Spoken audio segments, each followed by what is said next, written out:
রাতের অন্ধকারে রাজ্য সড়কের পাশে ফেলে রাখা রাইস মিলের ছাই চোখে উড়ে এসে ঘটছে একের পর এক পথ দুর্ঘটনা। নজর নেই পুলিশ প্রশাসনের। এমনই অভিযোগ তুলে সরব হয়েছে পথযাত্রীরা।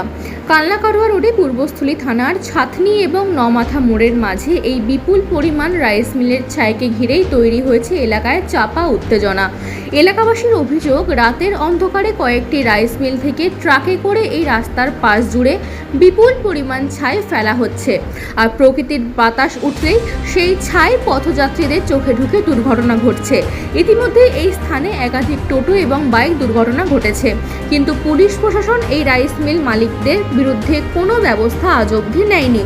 অবিলম্বে এই ছাই না সরালে প্রাণহানি ঘটনা পর্যন্ত ঘটতে পারে। যদিও অভিযোগকারীরা এই বিষয়ে কোনো রাইস মিল মালিকদের নাম জানায়নি।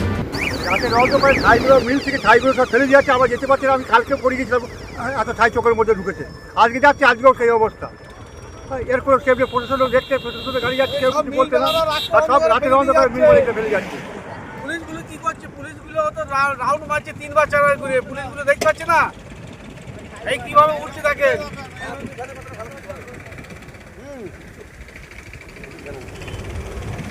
হ্যাঁ, চোখ পুরো অন্ধকার হয়ে যাচ্ছে। তারপরে এবার গাড়ি যাওয়া যাবে নাকি এইভাবে? এই রাস্তায় আগুন ফেলে গেছে, কিছু বলো না। এই যে চোখের মুখে ঢুকছে, ওর মিল চালাবে আর মারপিট করতে হবে না। সকলের একই কথা যে এখানে চোখে মুখে ঢুকছে এবং অনেক গাড়ি এসে এখানে অ্যাক্সিডেন্ট হয়ে যাচ্ছে। এটা ঠিক আপনার নমাথা এবং ছাদনির মধ্যবর্তী এই এসটিকে রোড এবং এসটিকে রোডের মাঝে রাতের অন্ধকারে যেসব মিলের ছাই এখানে ফেলে গেছে, আমাদের অনেকজন একদম এসে এখানে আক্রান্ত হচ্ছে, পড়ে যাচ্ছে এবং চোখের মুখে ঢুকছে। তো আমরা চাই এটা বিহিত হোক এবং এটা প্রশাসনের নজরে যাক, আমরা এটা চাই।